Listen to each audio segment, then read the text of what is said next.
I haven't performed much since the election. And by the election, I mean the PTSD term that we use for election 2016. Because, as you guys may know, we have had an election since, and we fucking won that election. Right? Okay. So I'm sensing this half of the room is Democrats. I don't know how you guys are. If you guys are not, listen, takes all kinds to make the world go round. And I don't blame you. I blame Facebook. I think that Facebook made everything really bad for us. And for me, I had to think about like whether or not I wanted to stay on that social media platform, if I wanted to really remain a Facebook user after 2016. And it was, it wasn't the like people that like through 3 steps of knowing people who were yelling at you for being a socialist, but like saying like, I love Social Security. Like it wasn't that. And it wasn't like them paying a PR firm to soil the name of George Soros, who's a Holocaust survivor. Like it wasn't that either. Like lean into that, Sheryl Sandberg. Michelle Obama said that shit doesn't work, and it doesn't. The straw that broke the camel's back for me on Facebook was finding out that my 2 ex-boyfriends were together in a relationship. Thank you so much. You hear sorry girl, it's like, okay, good, now we can get real. 2017 was a year, fantastic year. And finding out something about that, finding out something about your life and your past and the people in your past of that magnitude is like the most horrific thing for a gay guy. It's like, but the reality is that your suburban aunt at Thanksgiving who's like, hey, I know this person who works in my office and he's gay, do you know him? And it's like, you live 2 hours away from me, but you know what, I do. We actually do all know each other. We've all fucked each other. And apparently we're all dating each other. So I found this out, and for as loosely as I treat my sexuality, this still was very hard for me to process. And I decided at that point, it was early 2017, I needed to take a break from Facebook. I needed to get rid of my account. And they ask you, when you get rid of your account, why are you getting rid of your account? And I was just like, I'm screaming, like, and crying. Is that enough for you guys? Oh wait, you helped us steal the presidency? You helped Russia steal the presidency? Cool. Here you go, I'm getting rid of Facebook. So I got off of that social media platform, and I spent 2017 working on myself. And I was doing a lot of breathing exercises because we live in Los Angeles. So everybody's doing breath work, and we're all like focusing on that. We're skipping through lavender meadows and Ojai on the weekends when we can get away.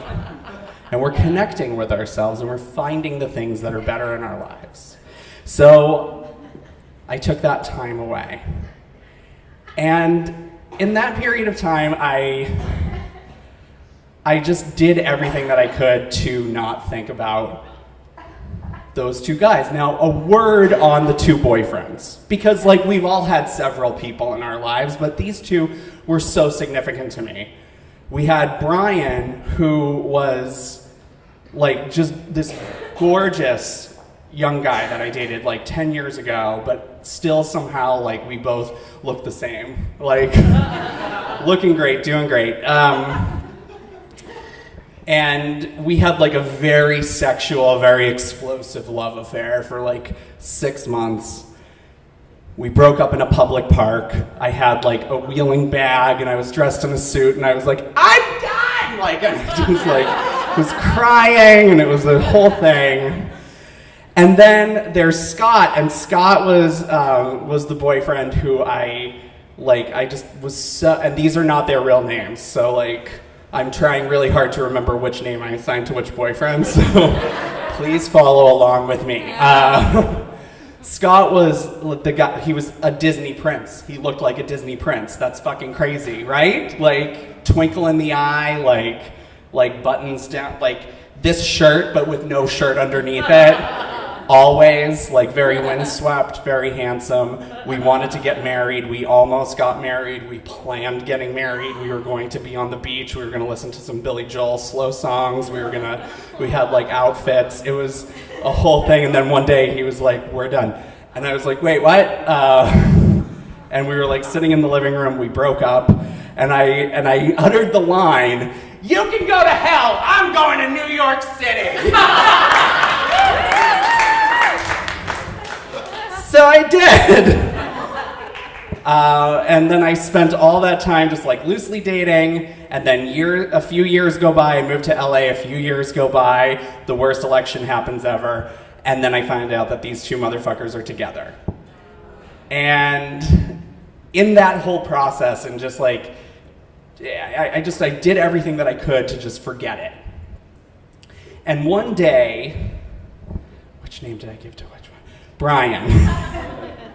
Brian contacted me out of the blue because they're both actors. I'm an actor, I was an actor, now I work in an office, it's fine, all of our dreams are worth it. And they were, and Brian was on tour and he wanted to get together. And I was like, okay, I have to be okay with this. Like, I'm a 35-year-old man, or 34 at the time. I need to be okay with this, and I need to see this person. So we got together, and he's just, there's a reason why I screamed at him in a park. Like, he's a very seductive person. And walking into getting together with him, like just grabbing drinks, sitting down, I approached it like Annette Bening in American Beauty, which is like, I will sell this house today. Like, you will not seduce me. But then like after a little bit of time and talking, like all it took was him just like putting his hand up my shirt. That's it. That's all it took.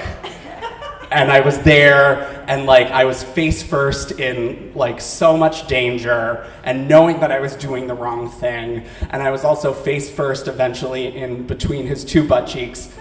That's not metaphoric. I don't know if that's too much for you guys. And I'm sorry if it... You want more? It's such a good butt. Find me later and I'll show you.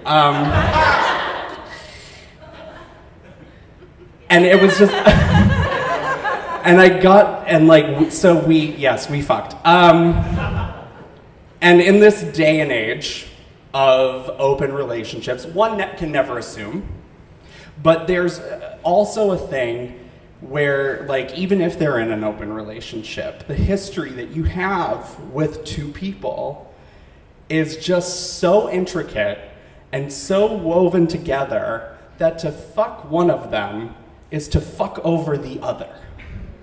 And I didn't realize that until after we were done. And it was like, as soon as we were done, I felt this like, and it could have been like post-election, it could have been all the time that had gone by, it could have been that I thought that I had this perfect thing, and now this person had it. And I had feelings for that person, and I had feelings for that person, and what was it? And it was all here in me. And it just like exploded, and I was like, what have you done? You have ruined this Disney prince's like life and the love that he deserves and everything. And it just came out of me, and I was so angry. Because I think when you share dreams with someone, when you share this idea of a life that you could have, even if it all falls apart, there's a part of you that never really lets go of that. And in that moment, I was the opposite of innocent. And I was completely responsible for hurting someone that I once loved. But then I found out that they fucked each other while we were together, so fuck that. Thank you guys, that's my story. Good night. Such a pleasure.